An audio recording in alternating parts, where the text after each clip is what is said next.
Welcome to Midnight Clues. With Clara Monroe and Elias Gray, we pull apart the stories the world can't stop whispering about. Imagine this stretch of land, right? Usually known for, its picturesque New England charm. Yeah, very scenic. Suddenly becoming the backdrop for just this chilling wave of discoveries. Yeah. A startling number of bodies, all found in just a few short months. It was alarming. Welcome, everyone. Today, we're plunging into a real-world mystery that really gripped online communities, left so many questions unanswered. We'll be looking at this series of, disturbing discoveries across southeastern New England from back in early 2025. Yeah, and it started really as isolated police investigations, just separate cases. Right. But it quickly spiraled into this huge public speculation.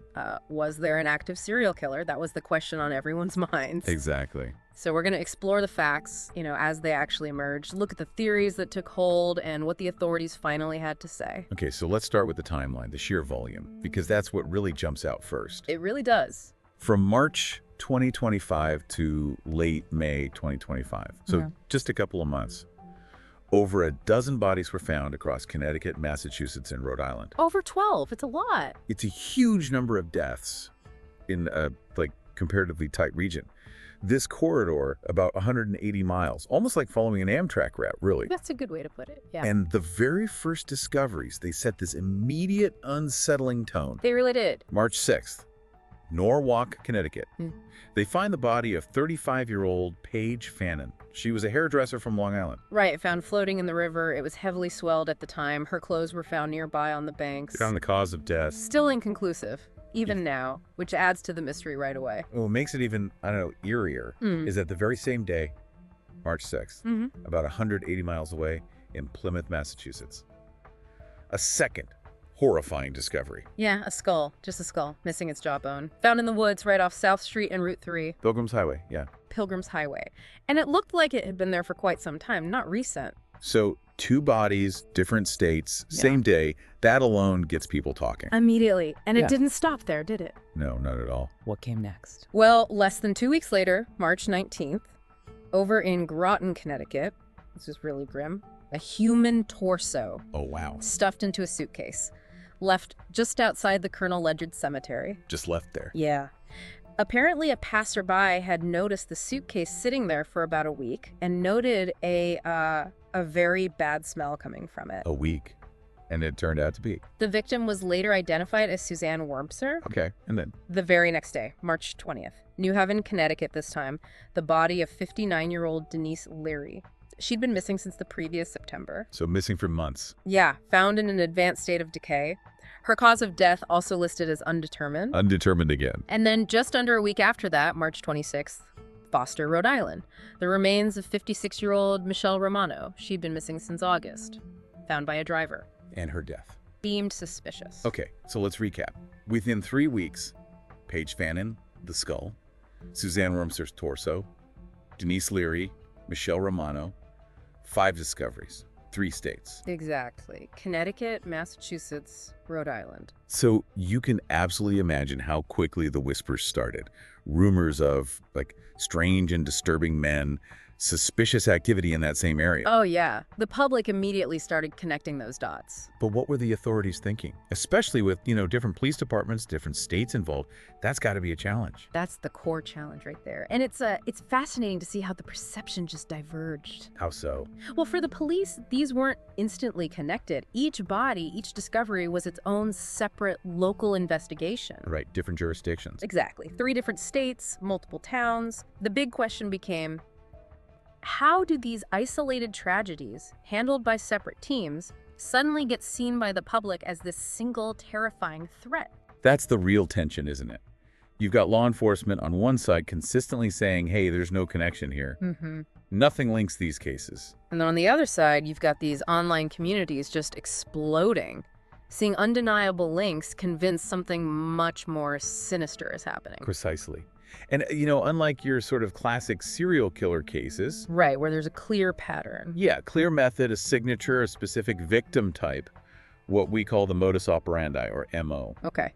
These cases just seemed all over the place, really disparate, different causes of death, different victim demographics, different ways they were found. So that makes it hard for investigators to say, yes, this is one person. A significant challenge, yeah. Even as the public was pretty much demanding that answer. Okay, let's dig into those arguments then. The ones fueling this New England serial killer theory. What was the main driver? Well, number one is just that concentration you mentioned. The sheer number of bodies. Yeah, over a dozen. In that relatively small geographic area. And all found within, like, 2 months. March to May. It just feels statistically way off, doesn't it? Like, that can't be random. It's undeniably unusual. I mean, even experts acknowledge that concentration wasn't normal. Right, I remember reading that. An associate professor said that. Yes. However, what investigators kept pointing to was the incredible diversity within those cases. How diverse? Well, you had men and women, young victims, older victims, found in totally different ways. Some floating in rivers like Paige Fannin or Mary Clizanto later on. Right. Others found in advanced decay deep in the woods like the Skull or Denise Leary. Some were clearly immediate homicide scenes like Suzanne Wormser. So different methods, different conditions. That really does challenge the idea of one killer with one way of doing things. It makes it much harder to profile a single offender, absolutely. But then, okay, what about all the reports? People missing, these stories of suspicious individuals popping up across the region. There was that one incident, April 3rd. The hiker in Bluff Point State Park, near Groton, actually. Yes, I remember that one. Caused quite a stir online. He reported being followed, right, by a white guy, mid-40s, early 50s maybe, about 180 pounds. Wearing a long, dark rain jacket with a hood up, gray stubble, dark eyes. That was the description. And the guy pulled out a switchblade. He did, which Right. is terrifying. The hiker apparently was a pretty big guy himself, managed to back away, called 911. It was widely shared on Facebook, reported to police. That sounds exactly like the kind of encounter people feared. Like maybe that was the guy. It certainly sounds deeply concerning, and absolutely it was reported correctly to the authorities. fair. But it remains an isolated report in the context of these specific death investigations. As alarming as it is, one dangerous encounter doesn't automatically connect all these separate deaths across 3 states. Police need evidence, forensic links, not just alarming anecdotes, however scary they are. Okay, fair enough. But the discoveries just kept coming after that. Yeah. Which just kept feeding that fear. They did. It was relentless for a period. April 9th, more female remains, unnamed, found in Killingly, Connecticut. That was only about 10 miles from where Michelle Romano's body had been found. So close geographically. Then the very next day, April 10th, skeletal remains turn up near a brush fire in Framingham, Massachusetts. Okay. Then April 22nd, Springfield, Mass. The body of 45-year-old Megan Meredith, found near a bike path. Now, that one was initially investigated as an unattended death. Meaning not suspicious. Initially, yes, but then they changed the classification to homicide. Ah, okay, so that adds another confirmed murder to the list. Correct. Then just 3 days later, April 25th, Taunton, Massachusetts, 51-year-old Samuel Stovall pulled from the Mill River. Another river discovery. Yes. And April 27th, Rocky Hill, Connecticut. 72-year-old Mary Clizanto also pulled from a river. She'd been missing for about a month. Is this just one after another? But there was one discovery that really blew up in the media, wasn't there? Yes. May 14th, 2025, Westerly, Rhode Island. What happened there? A human leg bone was found, just the bone, in the Watch Hill neighborhood. Which is known for being. Very affluent, and yes, not far from Taylor Swift's residence there. Right, and the headlines went crazy. Oh, completely. 12 bodies and Taylor Swift. You couldn't escape it. That really pushed the narrative into the mainstream. So for many people, you add up the sheer number, the professor saying it isn't normal, the hiker incident, the celebrity connection, it started to feel like maybe the police were downplaying things. That was definitely a prevailing theory online. Like maybe to prevent panic. Or maybe they were worried about looking incompetent, like what happened initially with the Long Island serial killer case. It took them years to catch someone there. Right. That comparison was made quite often. People wondered if history was repeating. And there was even that idea floating around that maybe a killer wants that attention. Deliberately placing remains near prominent places, like a celebrity's house. It's a powerful cognitive bias we have, isn't it? Our brains are just wired to find patterns, to connect dots, to create a story, especially when we're facing something so deeply unsettling as multiple unexplained deaths. You mean like epiphania, seeing patterns where maybe there aren't any. Exactly. And that gets amplified like crazy when you factor in the huge public interest in true crime narratives. Every detail suddenly feels like a clue. But the official line remained the same. Consistent. Authorities kept stating, there is nothing concrete to suggest a common perpetrator across all these cases. And their reasoning was based on. Based on the fact that many of the cases that got lumped into this serial killer fear were actually later solved or definitively deemed non-suspicious. That kind of undermines the whole single killer theory. Okay, that's a crucial point. Can you give us some examples? Which ones were solved or explained? Absolutely. Let's take Suzanne Wormser, Yeah. the torso in the suitcase in Groton. Yes. What happened there? Well, her roommate, a 68-year-old man named Donald Koffel, was arrested and charged with her murder. Okay. Did he confess? He did. He confessed to beating her to death, reportedly with a baseball bat, after an argument, kept her body in the apartment for several days, then dismembered her, and left the torso in the suitcase near the cemetery. Oh my God. So a domestic situation, essentially, not a random stranger. Correct. A horrific crime, but contained, solved. Now, here's a little twist. Uh-oh. What happened to him? Was he tried? He actually died in the hospital shortly after his arrest from Oh. advanced pancreatic cancer. So he never faced trial. No. And unfortunately, his death, being from a severe illness so soon after arrest, that fueled some conspiracy theories online, people claiming cover-up, things like that. I could see how that would happen. Even if it's unrelated to the case facts, it just adds another layer of weirdness. It really did. Okay, another example. Samuel Stovall, the man pulled from the Mill River in Taunton. Yes. His death was ultimately deemed not suspicious. He was known to be homeless. He was a registered sex offender, and investigators concluded he likely just slipped and fell into the river. A tragic accident. Okay, so not a homicide. Correct. And Mary Clisanto, the 72-year-old found in the river in Rocky Hill. Similar conclusion. Likely fell in. Again, tragic, but not foul play. What about Michelle Romano? Her death was initially called suspicious. It was, but later her own family came forward publicly and stated quite clearly that they did not believe she was killed by a serial killer. They didn't elaborate much further, but it strongly suggested investigators had information pointing away from that theory. And Denise Leary, found in New Haven, missing for months. Her death remains suspicious, yes, but it was not officially ruled foul play. The circumstances were unclear due to the state of decay. Okay, so when you pull those specific cases out, the picture does change quite a bit, doesn't it? It really does. These are crucial details that often got drowned out by the louder serial killer narrative. It's such a powerful reminder too, isn't it? While everyone's caught up in the pattern seeking, the online sleuthing, each of these names represents a real person, a real family just grappling with immense loss. Absolutely. And it sounds like some of these individuals were facing pretty significant challenges in their lives even before this happened. You mentioned mental health earlier. Yes. It's a sensitive point, but reports indicated that several victims, including Paige Fannin, Denise Leary, and Suzanne Wormser, had reportedly suffered from mental health challenges. Okay. Now, obviously, people with mental health illnesses can absolutely be victims of homicide, just like anyone else, but it's also a statistical reality that they can sometimes be at higher risk for misadventure or accidents. It's just another factor investigators had to consider. And also that point about the timeline is key. The discovery timeline was short, just 2 months. Right. March to May. But that doesn't mean the death timeline was short. Exactly. Some of those remains, like the skull in Plymouth or Denise Leary, had clearly been out there for months, possibly even longer. So finding them in quick succession doesn't mean they died in quick succession. Which brings us back to that human tendency, right? To see patterns, connect those dots, even maybe when they aren't really there. Especially when fueled by fear and, frankly, a fascination with these kinds of dark narratives. And this is where the online world just completely took over, it seems, with official answers maybe slow or unsatisfying. These online groups, Facebook groups especially, Huge groups, tens of thousands of members in some cases. became the central hub for discussion. People meticulously mapping things out, sharing theories, fueling that speculation. Which leads us to a really specific turning point, one that kind of demonstrates the problematic side of all this unchecked online speculation. Okay, what happened? An anonymous user posted this poem on one of the big Facebook groups dedicated to the cases. A poem. Yeah, and it allegedly confessed to murdering 6 people. 6.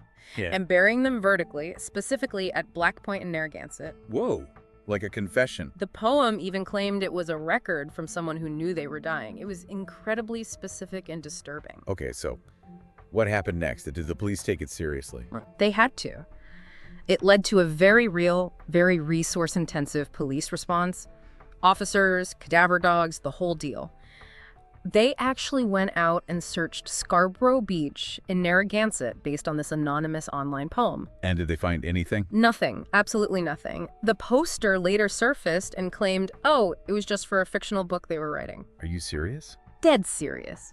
It perfectly illustrates how easily misinformation, even something maybe intended as fiction or a hoax, can waste critical investigative time and resources and just stir up more fear in a community already on edge. Unbelievable. And that wasn't the only wild theory flying around online, was it? Not by a long shot. People were guessing specific occupations. Maybe it's a truck driver, someone who travels that corridor, or a postal worker. Right. And then it got really out there. Speculation about public figures. I mean, names like Tom Brady or even Taylor Swift herself were thrown around in some corners of the internet.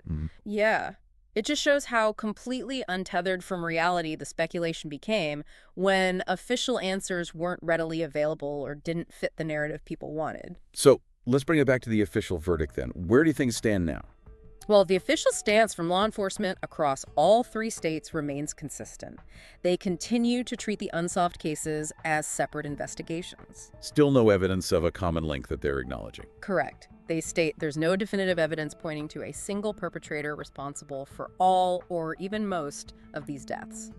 And frankly, given the soft cases like Wormser's and the very different circumstances and MOs in the others, that stance is logical from an investigative perspective. You can understand why doubts linger for people. Right. Like, despite the official denials, despite debunking some connections. Oh, absolutely. That sheer number, over a dozen bodies, that specific geographic area, that short discovery window, it still feels statistically really unusual. It's hard to just dismiss as pure coincidence. It is hard, and you're right. While it seems highly unlikely that all these deaths are the work of one person, given the diversity we talked about, that doesn't entirely rule out the possibility that maybe some of the unsolved cases could be linked. Or, perhaps even more disturbingly, that there could have been multiple unrelated killers. And sometimes, knowledge is most valuable when it's fully understood. But sometimes understanding means having to embrace ambiguity. Accepting that there might not be one single, tidy answer that explains everything neatly. And this whole situation doesn't exist in a vacuum either. Yeah. New England has a history with unsolved serial cases, doesn't it? It does, which undoubtedly plays into public anxiety when something like this happens. You have the Connecticut River Valley killer. Late 70s, early 80s. Exactly. Minimum of 7 women murdered, mostly stabbed, across New Hampshire and Vermont, still unidentified today. And the New Bedford highway serial killer. Same time period, roughly. At least 9 women, maybe more, strangled in southeastern Massachusetts. Also never caught. So these cold cases linger in the region's memory. They do. And it's not just historical. Think about the Little Rock, Arkansas serial stabber, active as recently as 2021. Killed 3 people, 1 survived. Still unidentified. Possibly just in a cooling off period. Meaning they could still be out there. Potentially. So it shows that active unidentified serial killers absolutely exist in the present day, which understandably adds fuel to the fire when a cluster of deaths like the 2025 New England cases occurs. It really raises that tough question, doesn't it? In this world where we're just flooded with information and everyone's fascinated by true crime, how do we tell the difference between a genuine, terrifying pattern and just random tragic coincidence? It's a constant challenge for the public, for the media, and certainly for law enforcement trying to sort through the noise. So ultimately, when we look at the unsolved cases from that period in New England, we're left with 2 pretty terrifying possibilities, aren't we? Essentially, yes. Either there is one unidentified killer responsible for some of them who is still out there, or there were multiple killers operating, potentially also still out there.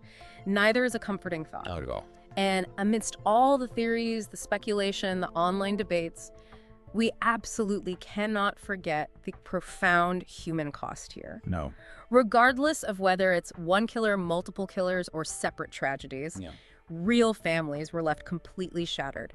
devastated. It's so easy for us from the outside to get caught up in seeing patterns. It's almost an evolutionary trait, helps us make sense of the world. Right. But connecting these individual, deeply personal tragedies into some wider conspiracy theory or blaming police without full information, that can be incredibly upsetting and add so much more pain for the families who are just trying to grieve and find answers for their loved one. That's such an important point. It makes you think, what responsibility do we have as consumers, maybe even sharers of information online? How do we interpret and talk about these really unsettling stories, especially when they touch on such raw, real grief and involve investigations that might still be ongoing? It requires a balance, doesn't it, between curiosity and critical thinking, Yeah. between wanting answers and respecting the process and the people involved. Well, thank you for joining us on this exploration. It's covered a lot of unsettling facts and definitely leaves us with some persistent questions surrounding these New England cases. Indeed. A complex and sobering situation. We really encourage you, our listeners, to stay curious, definitely, but also stay critical in your own quests for knowledge.